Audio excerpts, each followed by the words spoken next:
We remain steadfast in our commitment in delivering local news that matters, stories that inspire, enriching the lives of Filipinos in the Philippines and across the globe. This is your GMA Regional TV. Buong puso para sa Pilipino.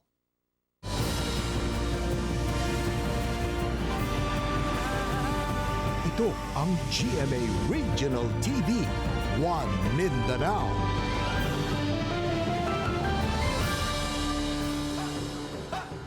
Maayong hapon Mindanao. Kini ang GMA Regional TV One Mindanao. Hatod namo ang pinakadagkog pinakauling balita sa Mindanao.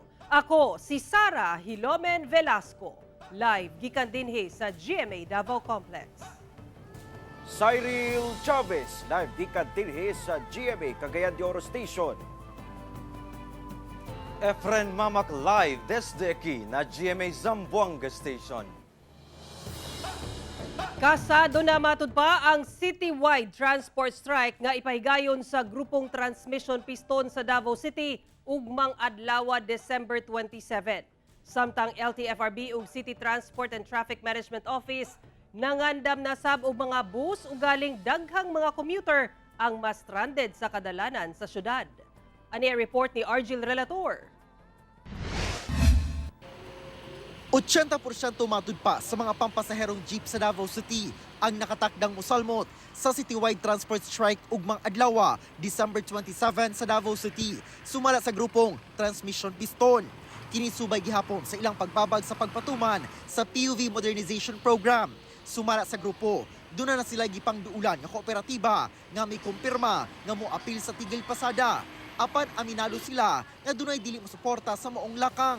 Out of 6,000 more or less no nga ihap sa traditional jeepney nga gadagan karon. Nasa mga 80% ang i-confirm na maapil sila sa kining Leho Protesta. Busa lauman matud pa nga pipila lang ang masahero nga PUJ sa syudad ugma. Ang Land Transportation Franchising and Regulatory Board kon LTFRB 11 nagpasabot nga walay labot ang Davao City sa giingong deadline sa consolidation sa December 31. Sanglit lahi ang programa nga mao ang Davao Bus Project ang ipatuman sa syudad. Busa walay angay kabalakan ang mga driver ug operator. Kining ato ang 11 ka kooperatiba nga naa sa syudad sa Davao nga nag-decider nga mag-consolidate long before. They're very cooperative Jill, no? As a matter of fact, naka-avail pa gani sila sa bago na itong ipahimutan nga service contracting program. Sa kabahin sa pipila ka PUJ drivers. O ka na, wapil mo na na. Dili mo sugot na kuhan. Na tawag gani ka ng listado ng mga sakyanan ng mga jeep. Ang amo lang unta nga mga driver, unta, dili nila kuha na mo ang panginabuhian. Wingin sila karon nga, driver mig bus. Sa pagkakaroon pa lang da ng bus na anan-anan ng mga driver. Diba? Kami in town, pagkunsami. Hinoon, andam na ang LTFRB ug Davao City Transport and Traffic Management Office sa mga lakang sama sa bus deployment ug galing daghang mas stranded nga commuters sa kadalanan nga resulta sa transport strike. Nga kining atong prangkisa, kinulaman rin nato nis gobyerno, no? So ang katuyuan sa atong prangkisa is mohatag og public service, no? Mohatag og kasakyan sa atong mga tao. So kinahanglan ampingan tanino kay anytime soon pwede kay ni makabayolate ani. Ug galing daghang mas stranded nga commuters sa kadalanan nga resulta sa transport strike. Kauban si Metro Awing sa kamera. Ako si Argil Relator para sa One Mindanao. Subling nagpaymangno ang Davao City Police Office sa publiko nga bawal ang pabuto sa dakbayan. Sa Davao Region, miabot na sa sobra 19,000 ka mga illegal nga pabuto ang nakumpiska. Ani ang report ni John D. Esteban. Karong nagkaduol ang New Year, madungog na ang kasama sa mga turotot sa pipila ka lugar sa Davao City. Kini ilabi pa nga bawal ang paggamit, pagpamaligya, pagmanufacture ug pagdistribute og mga pyrotechnic devices sa dakbayan. Subay sa City Ordinance 060-02 o firecracker ban. Dinhi sa Uyang Guren, daghan na ang namaligya og turotot sama na lamang sa wholesaler nga si Farhana. Ang wholesale nga minimum og 6 kabuok, ang presyo anaa sa tag 8 pesos ngadto sa 35 pesos ang usa, depende sa disenyo. Gani mas mumahal ba ni pag Hindi, magmumura pag New Year katulad ng December 30, magmumura kami. Pero sa retailers, mahal na. Dini sa San Pedro Street, anaa sa 100 ngadto sa 150 pesos ang dako nga turotot. Samtang duna say tagtulo 100. Pila na kanang gunit. Kani? Pan, 80. 80 ni. Katong tulo 150 usa ka dako kani. Kani, tuluan Andre. Daghan namali. Wala pa, mingaw pa. Sunod lang karong bulana, nakakumpiska na ang Davao City Police Office og 13 ka lantaka. Nawahag yun nato ang tanan kay maabot pabayaan ka ng New Year nga bawal yun ang paboto diri sa syudad sa Davao, especially ang kaning armas ay mga nagkupot og armas. Sa Davao Region, miabot na sa kapin 19,600 ka illegal nga pabuto sama sa plapla ug superlolo ang nakumpiska. Hinuon, walay natalang nasamdan tungod sa pabuto ingon man sa indiscriminate firing sa rehiyon. Manghinaot ni na sa pagsugat sa bag-ong tuig, the same na gihapon nung wala. Sabi na kay mas daghan nagapabuto pag bag-ong tuig compared sa Christmas. Kauban si Jojo Solarte sa kamera. Ako si Jandy Esteban para sa One Mindanao. Nagbalipayon ang Police Regional Office 10 sanglit sukad nagsugod ang Disyembre og sa mga gipahigayon nga mga aktibidad sa simbahang Katoliko sama sa Misa de Gallo o simbang gabi hantod sa adlaw sa Pasko. Nagmalinawon matud pa ang tibuok Northern Mindanao. Ani ang report.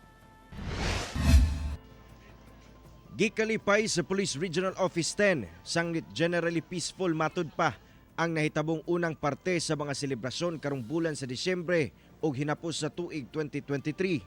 Sigon sa kapulisan, sukad gipatuman ang full alert status niadtong Disyembre 1 hantod karong adlaw sa Pasko. Walay natala nga mga dagkong insidente nga nakaapekto sa peace and order sa Northern Mindanao. Pipila sa mga dagkong kahimuan sa simbahang Katoliko sama sa Misa de Gallo o simbang gabi nagmalinawon. Aduna matud pay mga krimen nga gapanghitabo apan sigon sa kapulisan mga minor incidents lamang kini sama sa pagpangawat ug uban pa.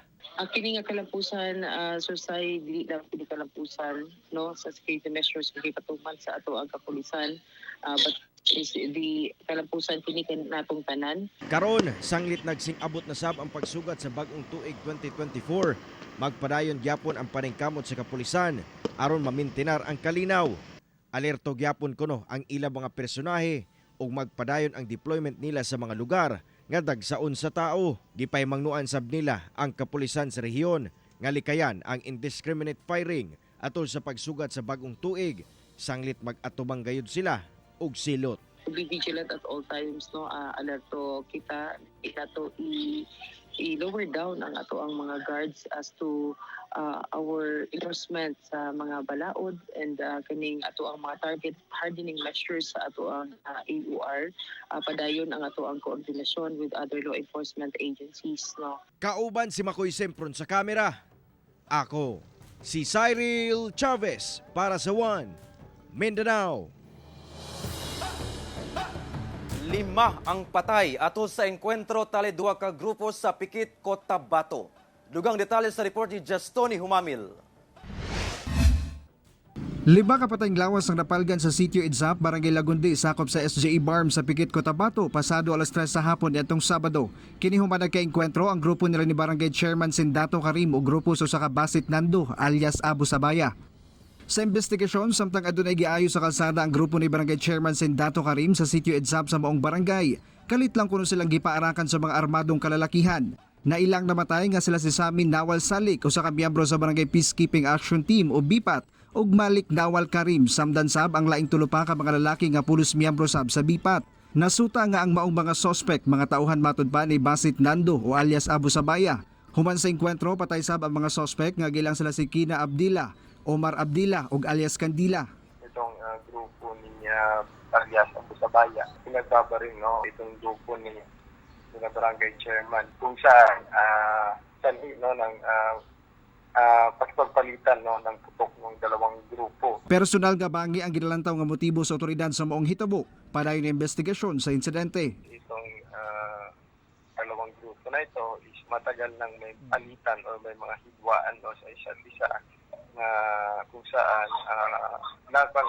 nagkaroon ng trigger no yung itong pagpaputok no, sa grupo ng Sindato Karim no. Mihimo na sa buglakang nga LGU aron matuldukan ang dugay nga panagbangi sa duha ka grupo. Sasagawa pa rin po tayo ng investigasyon, pamunuan naman po ng ating Bangsamoro government is may mga initial actions na rin po sila para ma-resolve itong hidwaan itong 2 grupo. Gilayon sab nagihikling sa otoridad sa luwas nga lugar ang mga residente aton sa engkwentro aron dili madamay.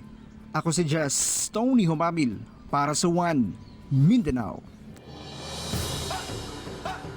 Unom ka mga individual sikop sa kapulisan sa Probar human na maligya sa gituwang shabu nga may balor og 4 million pesos sa Marawi City. Nasikop sa mga personal sa Provincial Drug Enforcement Unit Special Operations Group 1403rd Regional Mobile Force Battalion ug Marawi City Police ang unom ka mga personalidad lakip 2 ka mga babae human sila napalitan og gituwang shabu sa gikasag nga bypass operation sa barangay Baba Damag, Marawi City pasado alas 3 sa hapon adlong Sabado. Nakuha gikan sa mga dinakpan ang 600 grams sa gituwang shabu nga nakabutang sa unom ka mga dagkong pakete. Na-recover sab sa kapulisan ang gigamit nga budel money nga 300,000 pesos. Cellphone lakip ang usa ka sakyanan. Among droga nagkantidad og kapin 4 million pesos. Sumala sa kapulisan nga gipangdala na sa Marawi City Police Station ang dinakpan og pasakaan sila og kasong paglapas sa Republic Act 9165 o Dangerous Drugs Act of 2002.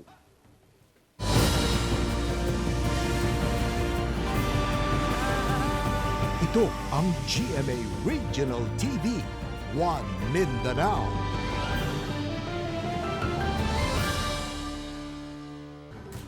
Patay sa pagpamusil ang usa ka kagawad sa barangay Bagwa 1 sa Cotabato City.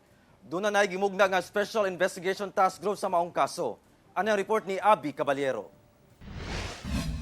Patay ang kagawad sa barangay Bagwa 1 sa Cotabato City nga si Dato Mahmud Lauban human kini gipusil pasado alas 9 sa buntag niadtong December 25 samtang nagalingkod sila sa iyang anak sa waiting shed sa maong barangay.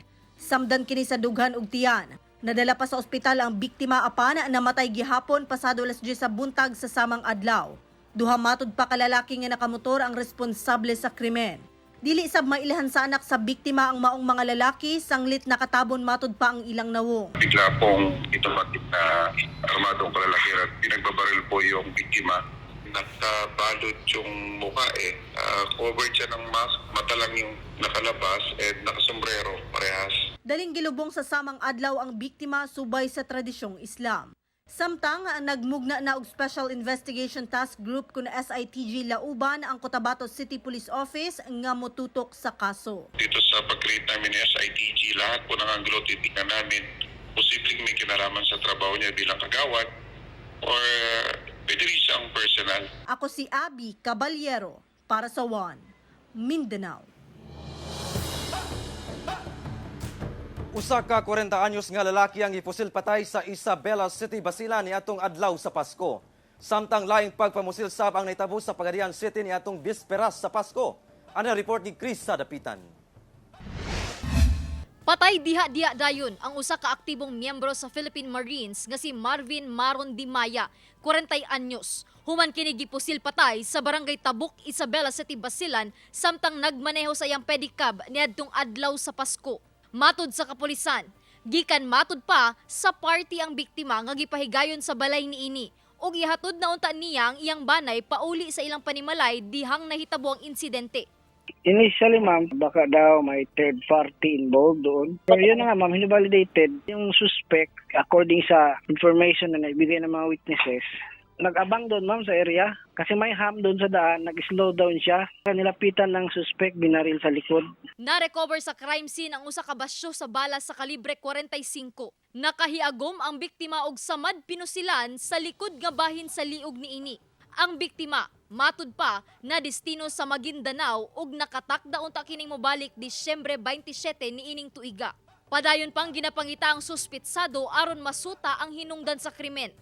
Samtang laing pagpamusil sabang nahitabo sa barangay Bulatok, Pagadian City niadtong bisperas sa Pasko. Napalgan na lang nga nagbuyod sa kalsada ang biktimang si alias Dani. Sumala sa kapulisan, kritikal ang kahimtang sa biktima dihang nakahiagom kini og samad pinusilan sa dalunggan nga milusot sa liog niini. Padayon pang ginaimbestigahan sa kapulisan ang maong pagpamusil. Ako si Chris Sadapitan para sa One Mindanao. Doon na display nga fireworks ug uban pang klase sa pabuto sa Oval Plaza sa General Santos City. Mas barato daw karon ang presyo itandi sa milabayng tuig. Samtang hugot sab ang monitoring sa otoridad, batok ilegal nga pabuto. Ano ang report ni Abby Caballero? Kapin 20 ka stalls ang nag-display og fireworks ug managlahing klase sa pabuto dinhi sa Oval Plaza sa General Santos City. Sumala sa mga mamaligya ay hinay matod pa ang palit sa ilang mga produkto ni adtong Pasko. Hinuon malaumon sila nga makabawi karong bispera sa bag-ong tuig.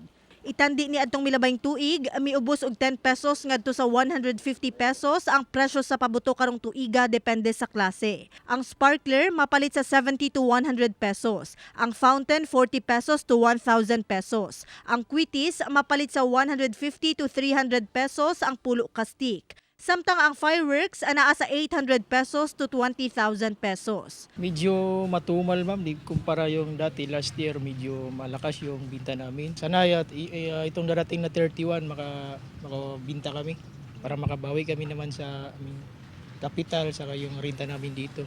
Di tulad nung last year, mahal. Ngayon nagbarato na. Maganda yung baligam, yung quality at saka yung walang pamak.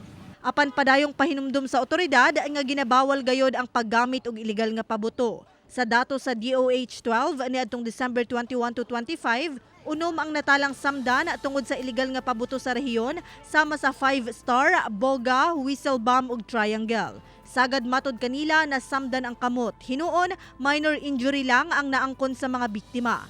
Samtang hugot ang monitoring sa otoridad, batok ilegal nga pabuto, ilabi na ang large size nga Judas belt, Watusi, Super Lolo, Lolo Thunder, Goodbye Philippines ug uban pa. May taga-issue tayo na nag-check diyan kung kukonfiskahin talaga para ma-ensure yung safety ng lahat ng tao. Kauban si Gary Balantay sa kamera. Ako si Abby Caballero para sa One Mindanao. Kapin gatos ka magbanay sa 8 ka barangay sa San Francisco, Agusan del Sur ang apektado sa pagbaha. Dugang detalye sa report ni Kent Abrigana.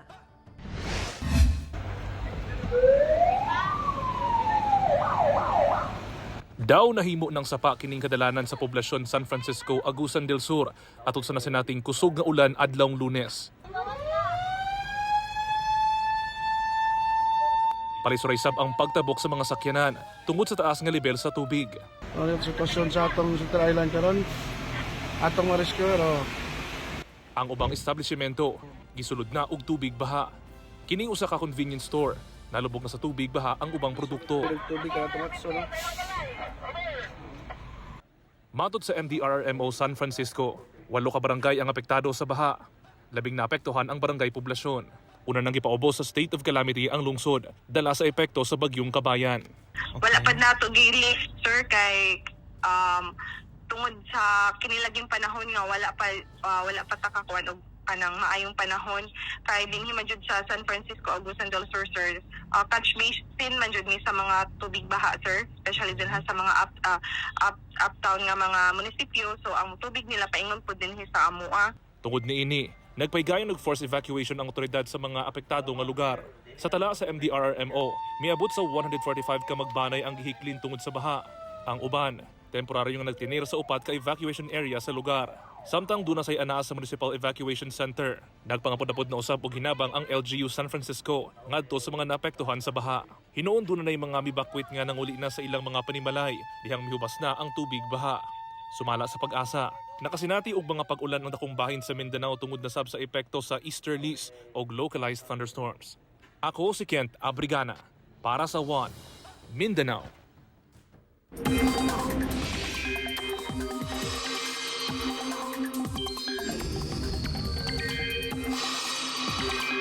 Panayong ulanon ang dakumbahin sa nasod kung asa sa Mindanao, easterlies ang magdala og mga pag-ulan. Walay low pressure area o bagyo nga na-monitor ang pag-asa sa sulod sa Philippine Area of Responsibility. Apan makasinati gihapon og mga pag-ulan ang dakumbahin sa nasod dala sa amihan, shear line ug easterlies. Sumala sa pag-asa sa Mindanao, easterlies ang magdala og mga pag-ulan. Dunay katag-katag nga mga pag-ulan sa Caraga ug Davao. Pahimangno sa pag-asa, padayong mag-igma sa posibleng pagbaha o landslide.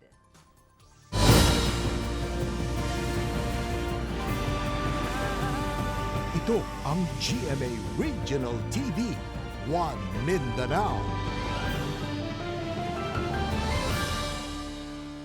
Duha ka balay sa Kantilan, Surigao del Sur ang naugdaw atol sa sunog sa mismong adlaw sa Pasko. Dakong kalayo ang misugat sa mga residente sa Purok 5, Parang, Kantilan, Surigao del Sur pasado alas 3 sa hapon sa mismong adlaw sa Pasko. Kini diha miulbo ang dakong kalayo sa duha ka balay sa lugar. Tungod sa kadako sa kalayo gisaka sa second alarm ang sunog. Nagdeklara og fire out ang BFP human ang hapit usa ka oras. Sa pagsuta sa kabumberuhan sa lugar nasunog ang usa ka residential house nga gipanag-iyahan sa usa ka Rodrigo Peñas ug usa ka abandonadong balay. Hinuon walay naangol sa hitabo. Sa tala sa BFP Kantilan, kapin 600,000 pesos ang danyo sa sunog. Sa karon ginatan-aw pa sa kabumberuhan ang posibleng hinungdan sa insidente. Kaya pag final kuhan siya kung isa dapat nag-start, kung sa baba, sa taas ba, or kung siya. So under investigation pag sir. Usa ka 44 anyos nga pedicab driver ang giluba patay sa Sindangan, Zamboanga del Norte niadtong adlaw sa Pasko. Samtang sospek kinsa kauban sa biktima nga usa ka pedicab driver sab arestado sa kapulisan. Ani ang report ni Chris sa Dapitan. Nagbuyod na sa kalsada kining usa ka pedicab driver nga nailhang si Roel Cagas, 44 anyos sa Sindangan, Zamboanga del Norte. Human matud pa, giluba patay alauna sa kadlawon adlaw sa Pasko. Ang sospek nga gilang si alias Jerry, 44 anyos, kinsa usa sab ka pedicab driver na sayran nga kaubanan lang kini sa biktima. Daling miikyas matud pa ang sospek human sa krimen. Suspect is hubog lang siya, ma'am, tapos naglalis na sila. Kailalas naman pero dili ingon nga close kay pareho man sila nga pickup drivers. May mga personal lang siguro ng mga grudges.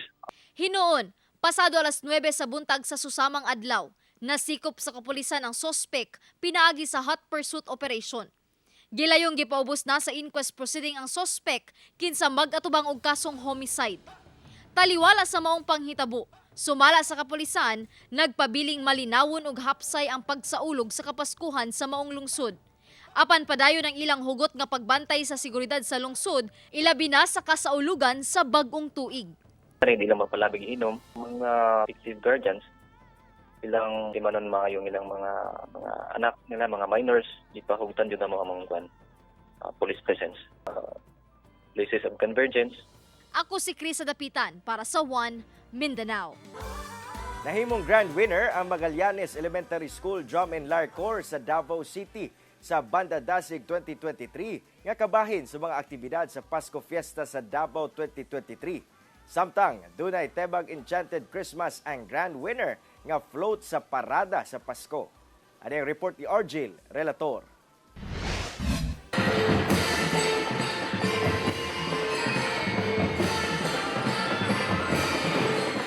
Kini ang pagpasundayag sa Magallanes Elementary School Drum and Lyre Corps sa Davao City nga mo'y ilang grand winner sa open category sa Banda Dasig 2023 nga kabahin sa mga aktibidad sa Pasko Fiesta sa Davao 2023. Sila sab ang kampyon sa miaging tuig sa elementary category. Gipasidunggan sab ang maong grupo isip Best Conductor o Best in Artistic Design. Second place ang Digos City National High School Marching Band nga mao say napiling Best in Music o Best in Color Guard. Third place ang Katalunan Pequeño Drum and Bell Corps sa Davao City. Fourth place ang Mintal Comprehensive National High School Drum and Lyre Corps sa Davao City. O fifth place ang Blue Phoenix Drum and Lyre Corps sa Don Juan de la Cruz Central Elementary School sa Davao City.